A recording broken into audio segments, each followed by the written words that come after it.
Hai, pecinta film di seluruh alam semesta. Selamat datang kembali di channel Dawet, di mana film update dan gak update dirangkum di sini.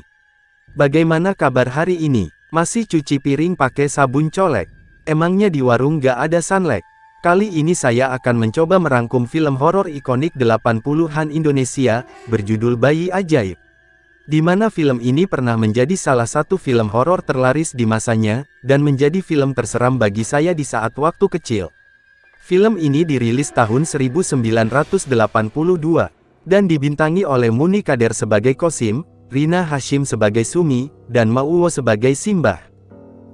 Sebelum saya ngomong ampe berbusa ngejabarin film ini, alangkah soleh dan solehahnya Anda semua jika subscribe, share, and like dulu ya. Agar saya lebih getol dan gigih dalam ngebuat konten. Hatur nuhun.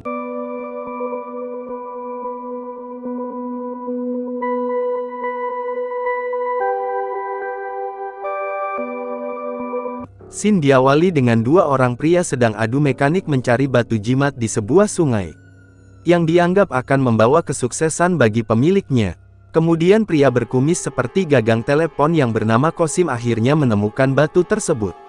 Dorman pun iri, karena batu tersebut malah ditemukan oleh Kosim. Ingat Dorman, sirik tanda tak mampu. Dorman yang panik pun, akhirnya mencari sesuatu di gudangnya. Rupanya yang dia cari adalah sebuah peta. Dorman pun akhirnya berangkat ke tempat yang dia tuju, sambil membawa peralatan gali yang dia beli di pasar Jatayu Ciroyom. Bukannya peta harta karun, peta itu rupanya menunjukkan pada sebuah makam tua. Dorman yang lemah iman, karena tidak suka ikut kajian, akhirnya memilih jalan pintas dengan meminta tolong kepada penghuni kuburan tersebut. Bantulah aku dengan cara apapun juga. Rupanya kuburan yang ditemukan oleh Dorman ialah kuburan leluhurnya sendiri yang bernama Alberto Dominic, warga Portugis yang menyengsarakan rakyat di kampung itu. Namun warga yang sudah tidak sabar atas kelakuan bengisnya, akhirnya menggantung Dominic. Di sisi lain, Kosim yang jadi sultan di kampungnya akan membagikan uang kepada para warga, dibantu para anak buahnya. Tujuannya agar warga mau mencoblos dirinya ketika pilkades nanti.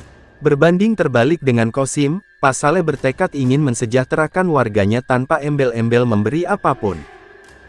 Di tempat lain, Simbah yang berprofesi sebagai paraji sedang memeriksa Sumi yang sedang mengandung anak pertamanya bersama Kosim.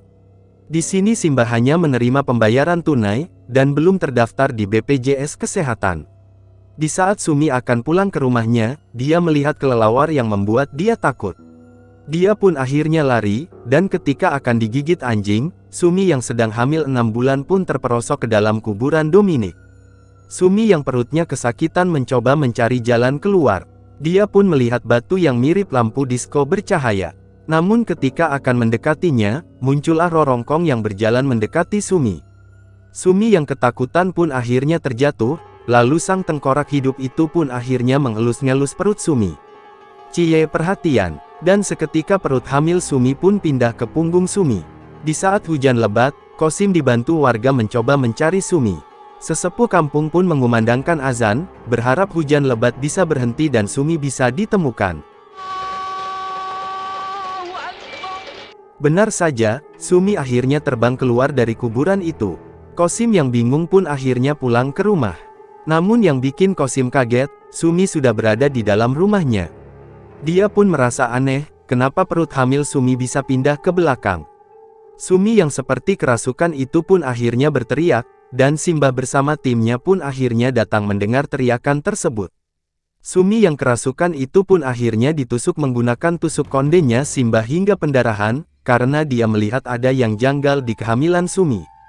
Simbah dan asistennya akhirnya segera membantu proses persalinan Sumi. Dengan energi cakra yang dia miliki, akhirnya Simbah dapat mengembalikan posisi kehamilan Sumi seperti semula. Bayi Sumi pun akhirnya lahir, dengan plasenta yang masih membungkusnya.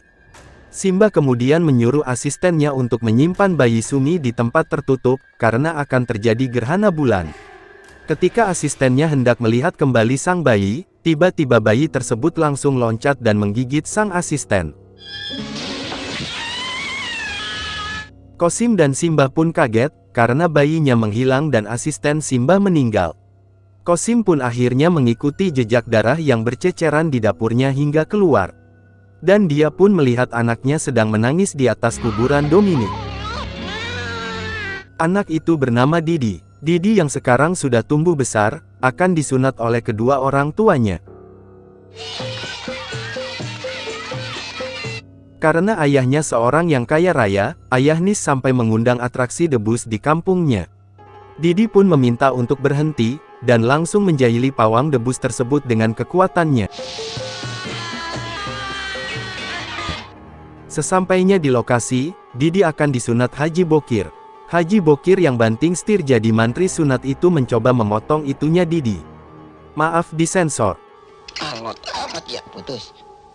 Namun pisaunya tidak mempan menyunat Didi. Alot mirip sate kurban yang belum matang. Didi yang mendengar azan merasa kepanasan dan langsung mengunci diri di kamar. Dan akhirnya acara hitan tersebut ditunda oleh keluarga Didi. Di scene lain Didi bermain bersama temannya. Didi yang iseng akhirnya mengajak temannya untuk taruhan siapa yang paling lama kuat kencing. Akhirnya Didi pun menang lawan temannya, tetapi temannya yang curiga, langsung berusaha membuka celana Didi. Ternyata ada selang di dalam celana Didi. Sontak temannya yang marah pun langsung mengejar Didi ke dalam sebuah benteng. Tidak lama kemudian, muncullah hantu Dominic yang mirip Worf Star Trek. Dia pun akhirnya ngiprit lari ketakutan, namun Dominic memanggil kuda delman serta mengendalikannya dari jauh.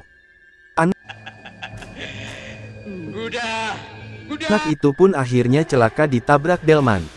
Keesokan harinya Didi diajak oleh sang ayah ke masjid untuk menunaikan sholat.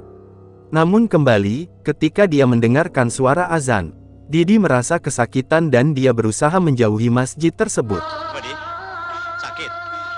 Namun Didi akhirnya berhasil kabur setelah mencakar pipi sang ayah.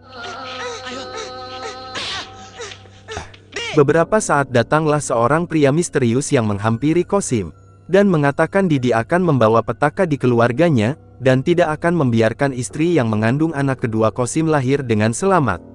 Mendengar perkataan orang gak jelas itu, Kosim pun bingung, kaget, gremet, dan marah kepada pria itu. Orang sinting. Jangan turut campur. Didi yang mendengar perkataan orang itu, kemudian berkata dalam hatinya, di podaran siaku aing, dan benar saja ketika orang gak jelas itu akan pulang ke rumahnya, Didi mengikuti orang itu. Dan dengan kekuatan astralnya, Didi menjatuhkan ranting pohon ke pundak orang itu, hingga membuat dia terluka parah. Akhirnya walaupun dengan keadaan terluka, dia pun alhamdulillah berhasil kabur dari Didi. Kosim yang di rumah pun curhat sama istrinya, bahwa Didi seperti tidak menganggapnya sebagai ayah. Hari pencoblosan kades pun semakin dekat. Kosim berencana menyogok warga kampung dengan berbagai macam bahan makanan. Ada kongguan, monde, dan idola bingkisan undangan, yakni sarden botan. Di sini kita tahu, bahwa merek produk di atas sudah ada sejak dahulu. Maaf bukan endorse. Di scene lain, ketika Sumi sedang menjemur pakaian, Didi menjatuhkan dirinya ke dalam sumur. Sumi yang melihat Didi jatuh ke dalam sumur langsung mencoba menolong anaknya. Namun bukannya naik ke atas, Didi malah menarik ibunya jatuh ke dalam sumur. Sumi pun akhirnya berteriak meminta tolong, yang alhasil Kosim pun segera menolong Sumi yang terjatuh. Sumi pun akhirnya harus mengalami keguguran karena ia terjatuh ke dalam sumur. Kosim pun kembali teringat omongan sang peramal gak jelas, yang ditemuinya di masjid. Simbah pun mengatakan, bahwa Didi memang dipengaruhi roh jahat. Kosim yang sedang banyak pikiran pun menjadi tidak semangat mengikuti pilkades, karena dia memikirkan nasib keluarganya. Warga pun akhirnya berkumpul untuk melakukan pemilu. Namun yang menang dalam pilkades tersebut bukan Dorman ataupun Kosim, melainkan Pak Saleh. Pak Saleh bersama warganya pun mengadakan pesta rakyat atas kesuksesan pilkades di kampungnya. Didi pun ikut menonton pesta rakyat tersebut, namun seperti kejadian sebelumnya, Didi pun menjahili salah seorang yang melakukan atraksi bola api yang terluka. Hal ini membuat curiga sesepuh kampung, yang punya firasat ada yang tidak beres dengan Didi. Ketika Dorman pulang ke rumah, dia menanyakan keberadaan Didi kepada Sumi yang masih bedres.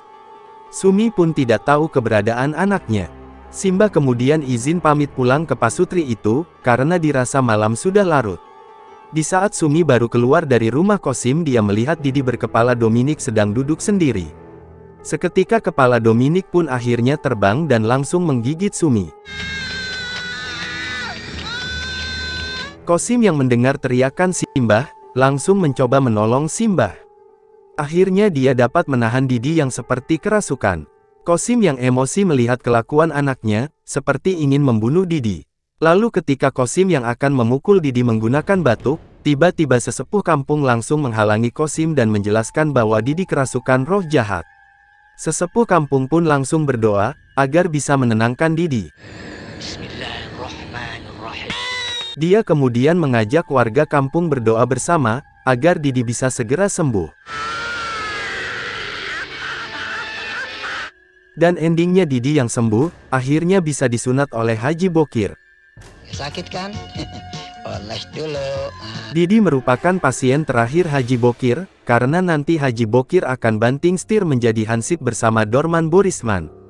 Sampai jumpa lagi di film selanjutnya. Assalamualaikum.